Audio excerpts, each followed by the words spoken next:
Now, let me ask you this. Have you found that you've worked with some people that feel like, oh, I've got it made, I don't need to really go sell anymore in your position? Like, has that ever been tempting?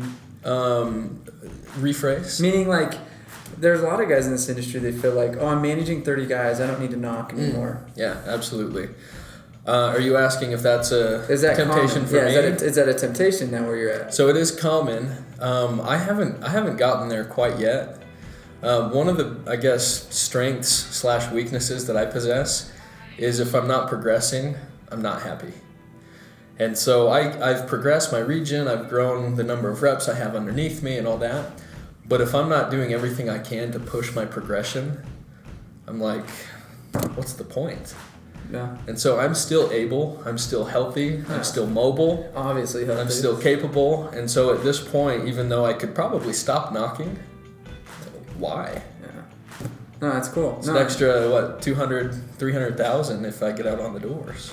Yeah, like, it's like, I feel like a lot of people in this industry, they cut themselves short because they feel like, oh, I made it. I'm a regional. I'm a manager. Yeah. Like, and the common phrase is, I don't have to knock anymore. Yeah. And like, what does that mean? Yeah, it's like, what do you mean? Yeah. Cool. So, who have been some of your mentors along this journey, or who do you see as a mentor? Well, there's been a few. First and foremost, I would say Chase Williams.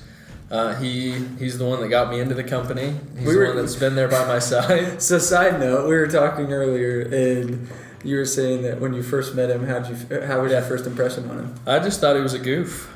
Like, I didn't see myself being able to follow his leadership style. I just thought he was too goofy for me, and I was wrong. Yeah. Now you just said the first guy came to your mind. He's a mentor. That's awesome. He is. He's great. I feel more love from him than anybody. The guy is just a caring guy. And nice thing about him too is that he's a phenomenal salesman. He's a phenomenal recruiter. He's a great investor with the money that he's made. And so all of the things that are important to me from a business side or from a fiscal side, financial side, I feel very confident and comfortable with the advice that he gives and the mentoring that he gives. Cool. Yeah. So, one big takeaway from him, what would it be? What would be your main takeaway? Care for your people. Okay. Cool. Not just by words, but by deeds. Okay. So where do you see higher education, or like where or from whom do you continue to expand and grow, like you talked about, and educate yourself? I'm gonna kind of circumnavigate the question a little bit. No, you're fine. Okay, so I think continued education is extremely important. And the reason behind that is because you, whoever you are your most lucrative asset. Because I'll ask you the question, who makes Sam Taggart the most money? I do. Sam Taggart makes Sam Taggart the most money. So why would you not invest in your most valuable asset, right? Yeah. And how do you invest in your most valuable asset? That's education. Yeah. Whether it's sales education, investment education, whatever it may be. So I'm a big proponent of education. Cool. And what do you do? Like, how do you continue to educate yourself right now? Reading, podcasts,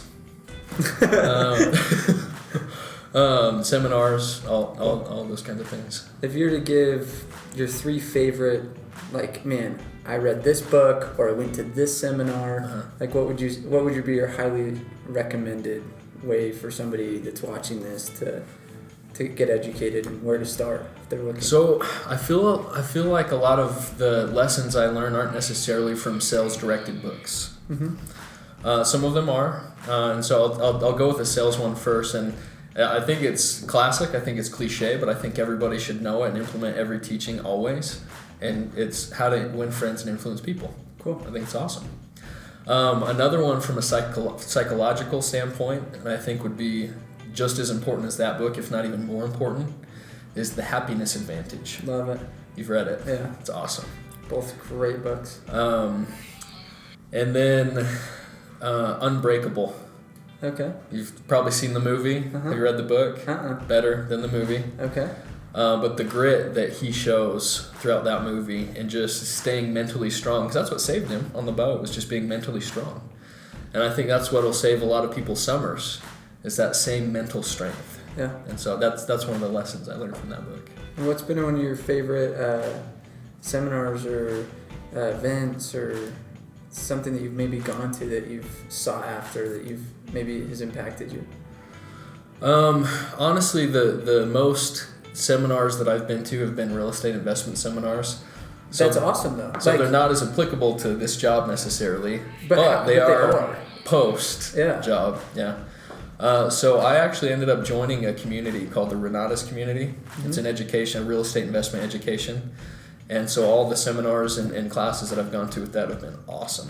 Just awesome. Because commonly in this industry, these college kids, these young guys go make six figures and blow it. It's wild. And so have you found real estate's been a fun niche for you to super fun kind of play with? And yeah. Have you found a good return on that? Oh yeah. Cool. Yeah, so I've had rentals, I've flipped a few homes, I'm about to buy a fourplex this month, so it's just been really fun, and yeah, everything's been positive cash flow. That's awesome. I've never lost out on real estate. And it's because you spent some time learning about it before you have to learn about it. Yeah, don't go in blind. Do not go in blind. Cool. I made that mistake my first house. Did you? Realtor literally, he sold me the house. I tried to call him because he lied about these 3 things, and he just disappears. Because I just found him online. Realtor, cool. Call that one. You know what I mean? I'm gonna buy a house. I made some money. No, that's cool.